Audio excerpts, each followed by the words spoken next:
So finally मैंने पता लगा लिया है कि डेडपूल एंड वुल्वरीन मूवी के एंड में आखिर ये दोनों यहाँ पर कैसे बच जाते हैं। साथ ही साथ ये भी समझ आया कि क्यों वुल्वरीन का टी शर्ट फट जाता है वहीं डेडपूल का बाल भी बाका नहीं होता है। एंड आई नो कुछ लोगों को ये बहुत ही बकवास सवाल लगेगा, बट वीडियो एंड होते होते आपको समझ में आएगा कि ये उतना बेतुका सवाल भी नहीं है। तो चलिए बिना किसी टाइमलाइन की वाट लगाए वीडियो शुरू करते हैं। सो सबसे पहले समझते हैं कि यहाँ चल क्या रहा है। अगर हम पैराडॉक्स की बात को माने तो उसने कहा था कि अगर शॉर्ट सर्किट कर दे तो मशीन उड़ जाएगा, जिसके साथ जो भी इससे जुड़ा होगा उसका भी धज्जिया उड़ जाएगा। इनफैक्ट कुछ दिन पहले हमें बिहाइंड द सीन्स के कुछ फोटो देखने को मिले थे, जिसमें से एक इस फाइनल सीन का था, जिसमें हम देख सकते हैं कि यहाँ पे बड़े बड़े अक्षरों में लिखा हुआ है कॉशन रिस्क ऑफ एटमाइजेशन। मतलब कि जैसे थैनोस ने स्नैप करके सबको धूल बना दिया था, ठीक वैसे ही समझ लो, बट यहाँ पे धूल नहीं बनोगे बल्कि खाक बन जाओगे। बट ऐसा नहीं हुआ, जिसके दो कारण हैं, जिसमें से पहला वाला जुड़ा है वुल्वरीन एंड डेडपूल से, वहीं दूसरा वाला जुड़ा हुआ है कॉस्मिक एंटिटी से। सो पहले वुल्वरीन से शुरू करते हैं। तो बॉस, क्योंकि वुल्वरीन के अंदर है एडामेंटियम स्केलेटन, इसीलिए उसका धज्जिया उड़ाना या फिर कहें एटमाइजेशन करना नेक्स्ट टू इम्पॉसिबल है, क्योंकि ये पहली बार नहीं है कि वुल्वरीन ऐसे किसी चीज के अगेंस्ट खड़ा हुआ है। इससे पहले हमने देखा है कि कैसे वुल्वरीन ने Jean Grey with Phoenix force के अगेंस्ट जाकर पूरी दुनिया को बचाया था। वहां पर भी जीन सबकी धज्जियां उड़ा रही थी, चाहे वो इंसान हो या म्यूटेंट हो या फिर कोई नॉन लिविंग थिंग, जैसे कि ये म्यूटेंट को ठीक करने वाला सिरिंज या फिर आसपास के कोई सामान जिसको वो रियलिटी रैप करके नॉन एग्जिस्टेंस कर दे रही थी बाकी चीजों के जैसे। एंड यहां पर वो वुल्वरीन के अगेंस्ट भी इसको यूज कर रही थी, बट यहां पर जीन वुल्वरीन के एडामेंटियम मेटल को खत्म नहीं कर पा रही थी, जिस पर कुछ लोग बोल सकते हैं कि जीन वहां पे होल्ड बैक कर रही थी। तो बॉस, ऐसा नहीं है। जब तक वुल्वरीन उसके पास नहीं पहुंचता तब तक जीन होल्ड बैक नहीं कर रही थी, लेकिन जब वहां पे वुल्वरीन उसको आई लव यू बोलता है तो जीन फिनिक्स के ऊपर हावी हो जाती है और वो एक मौका क्रिएट करती है ताकि वहां पे वुल्वरीन उसको मार के इस दुनिया को बचा सके, जो कि आगे होता भी है। इसके अलावा मैं आपको बता दूं कि भले ही हमें दी वुल्वरीन मूवी के अंदर ये दिखाया गया कि सिल्वर समुराई यहां पे एडामेंटियम ब्लेड्स को काटने में कामयाब होता है, लेकिन कॉमिक्स में हमें ऐसा दिखाया गया है कि सिल्वर समुराई की टेक्योन ब्लेड भी वुल्वरीन के क्लॉज को नहीं काट पाती थी, जबकि सिल्वर समुराई का ब्लेड घोस्ट तक को काट सकता था, जो कि मार्वल यूनिवर्स के हिसाब से प्योर सायोनिक या फिर कहें इलेक्ट्रोमैग्नेटिक या फिर कहें प्लाज्मा से बने होते हैं, इंप्लाइंग कि ये ब्लेड प्योर सबएटॉमिक पार्टिकल से बने हुए हैं, तभी तो वो सबएटॉमिक लेवल पर इसको काट पा रहे होते हैं। बट वो भी एडामेंटियम को नहीं काट पा रहा था, तो आप इसे समझ सकते हैं कि वो कितना ड्यूरेबल है, एंड इसीलिए इसको मार्वल कॉमिक्स में इनडेस्ट्रक्टेबल कहा जाता है। सो जब मूवी के अंदर matter and anti matter adamantium के थ्रू मिलते हैं तो उसका डैमेज उस लेवल पर नहीं होता है जितना होना चाहिए था, क्योंकि हम देख सकते हैं कि यहां पर वुल्वरीन के बॉडी में ऐसे एनर्जी के लाइंस तो आ रहे थे, बट उसका इंपैक्ट उस लेवल का नहीं हो रहा था जिस लेवल का कैसेंड्रा नोवा को हो रहा था। इसके अलावा अब हम लोग बात कर लेते हैं कि यहां पर क्यों वुल्वरीन का अपर हाफ कॉस्ट्यूम डिस्ट्रॉय हो जाता है बट उसका हेलमेट नहीं होता। तो बॉस, आप देख सकते हो कि जो matter and anti matter Wolverine के एडामेंटियम बॉडी के थ्रू फ्लो हो रही थी, वो सिर्फ उसके अपर हाफ में ही हो रहा होता है, जो कि उसके हेड तक नहीं जाती है,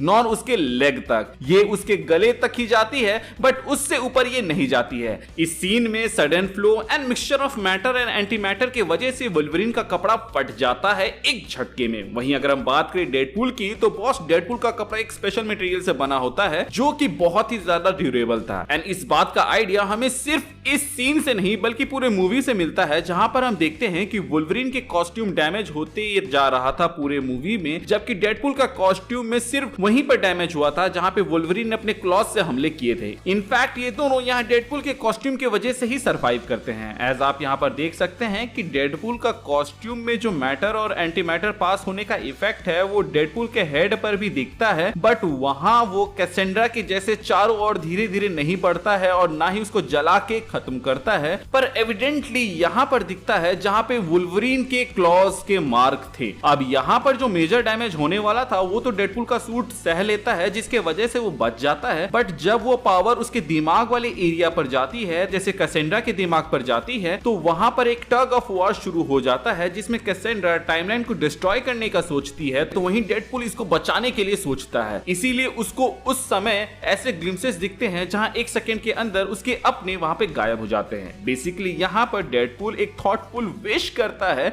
कि वो वेनेसा को देखना चाहता है एंड अपनी दुनिया को बचाना चाहता है। एंड इस पावर के टग ऑफ वॉर में कैसेंड्रा इसलिए हार जाती है क्योंकि उसके पास डेडपुल के जैसा सूट नहीं होता है, प्लस डेडपुल का विल ज्यादा स्ट्रॉन्ग होता है, इसीलिए वो मशीन का यूज करके ओमेगा लेवल म्यूटेंट की धज्जियां उड़ा देता है। अब मैं इस चीज को एक पावर का टग ऑफ वॉर इसलिए कह रहा हूं क्योंकि आप यहां पर देख सकते हो कि जब वुल्वरीन डेडपुल के साथ जुड़ता है तो वहां पे टाइमलाइन इंटीग्रिटी 2% होती है जो कि धीरे धीरे बढ़ने लगती है, बट फिर से कैसेंड्रा जोर लगाती है एंड वो टाइमलाइन की इंटीग्रिटी जो कि बढ़ चुकी थी वो फिर से कम होने लगती है। एंड इसी कम ज्यादा से हमें पता चलता है कि यहाँ पर एक सिंपल सा शॉर्ट सर्किट नहीं बल्कि बैटल ऑफ पावर चल रहा था कि कौन उस मशीन को यूज कर पाएगा। जहां कैसेंड्रा टाइमलाइन को डिस्ट्रॉय करने के लिए लगी थी, वहीं डेडपुल इस यूनिवर्स को बचाने में लगा हुआ था, जिसमें डेडपुल जीत जाता है। एंड इसी वजह से हमें थोड़ी देर बाद यहाँ पर B-15 ये बोलते हुए मिलती है कि मुझे नहीं पता कि तुमने वहां पर क्या किया, लेकिन तुम्हारी टाइमलाइन रीजनरेट हो रही है एंड ये हमेशा के लिए तबाह होने से बच गई है। सो बेसिकली टाइम रीपर जो कि इस टाइमलाइन को खत्म करने वाला था वही इसको बचाने में काम आया, जिसमें डेडपुल का एक अहम रोल था। पहले मुझे लगा था कि टीवी वालों ने सिर्फ एडामेंटियम की तलवार दिया था डेडपुल को जो कि कभी नहीं टूटेगा, बट अब समझ आ रहा है कि उसको एक बहुत ही तगड़ा सूट भी मिला था जिसको सिर्फ एडामेंटियम ही भेद पाया।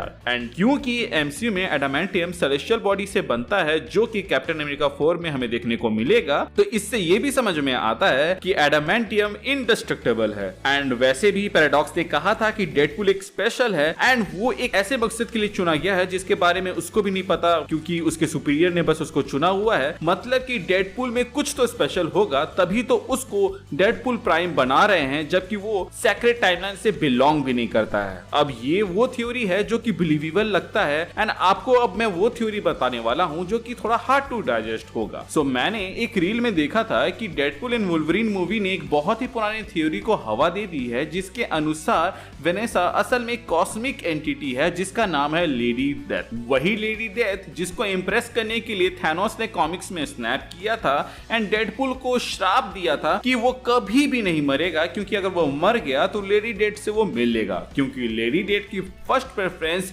यहाँ पर डेडपुल हमेशा होता है, ना कि थैनोस। अब बात कर लेते हैं उन पॉइंट्स के बारे में जिसकी वजह से इस थ्योरी को थोड़ा सा पुश मिल रहा है, जो कि शुरू हुआ था डेडपुल 2 मूवी से, जहां पर डेडपुल जब भी मौत के करीब होता है तो वो वेनेसा से एक अलग ही रेल में जाकर मिलता है, जिसको कंक्लूड करने के लिए कहा गया था कि लेडी डेथ डेडपुल के साथ समय बिताना चाहती थी क्योंकि she loves him a lot, क्योंकि वो बहुत ही अतरंगी अंदाज में लोगों को मौत देता है, इसीलिए वो एक ह्यूमन फॉर्म में डेडपुल के साथ रहती है। और यही एक रीजन है कि क्यों अब तक डेडपुल का कोई भी बच्चा नहीं हुआ है वेनेसा से, जबकि हम मूवी के अंदर देख चुके हैं कि लेडी पुल तक का बच्चा हो चुका है। इसके अलावा डेडपुल एंड वुल्वरीन मूवी के अंदर एक छोटा सा पैटर्न देखने को मिला है, और वो ये है कि जब वेड डेडपुल बनना छोड़ देता है तो वेनेसा उसको छोड़ के चल देती है, बट जैसे ही वेड फिर से डेडपुल बनता है और अपनी मारकाट वाली जर्नी में निकलता है ताकि वो इस दुनिया को बचा सके, तो वेनेसा मूवी के एंड में फिर से उसके साथ आ जाती है। कायदे से तो वेनेसा को डेडपुल के कांड के बारे में कुछ भी पता नहीं होना चाहिए था एंड उसको डिस्टेंट बनाना चाहिए था जैसे वो शुरू में बना रही थी इस मूवी के स्टार्टिंग में, बट उसने वेड का हाथ के ऊपर अपना हाथ इसलिए रखा क्योंकि being a cosmic entity she nose कि डेडपुल ने क्या कुछ नहीं किया इस दुनिया को बचाने के लिए, एंड इसीलिए उसने इस टाइमलाइन का फेथ जो कि कुछ सालों बाद खत्म होना था उसको बदल दिया, जिसके वजह से मूवी के एंड में B-15 यहाँ पे बोलती है कि तुम्हारा टाइमलाइन रीजनरेट कर रहा है एंड वो अब कभी भी खत्म नहीं होगा, क्योंकि अब लेडी डेथ ने खुद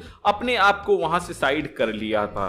सो टेक्निकली लेडी डेथ ने यहाँ पर इस टाइमलाइन का जो मरने का समय था उसको ही खत्म कर दिया और इसको एक अमरदान टाइप का दे दिया ताकि डेडपुल जिस चीज को बचाने में लगा हुआ था वो चीज उसको मिल जाए। अब ये बहुत ही फारफेच्ड थ्योरी था लेकिन सुनने में मजा आ रहा था तो सोचा आपको बता दूं। लेकिन पहली वाली थ्योरी आपको कैसी लगी, जिसमें आपको आपके बेतुके सवालों के भी जवाब मिल गए होंगे कि क्यों डेडपुल का कपड़ा नहीं फटा एंड क्यों वुल्वरीन का फट गया and how did they survive, इन सब के ऊपर हमने बात किया है। बट आपका क्या कहना है, आपका क्या ओपिनियन है, आपके क्या थ्योरीज हैं, आप हमें कमेंट सेक्शन के जरिए बता सकते हैं। सो गाइस आज के लिए बस इतना ही। आई होप आपको हमारा आज का ये वीडियो अच्छा लगा हो एंड अगर आपके मन में ऐसे ही कोई सवाल है तो आप हमें कमेंट सेक्शन में पूछ सकते हैं, हम उसको अपने कमेंट से क्वेश्चन वाले सेक्शन के अंदर कवर करेंगे एंड जवाब देने की कोशिश करेंगे। So thank you for watching this video, drink water, stay hydrated, see you soon.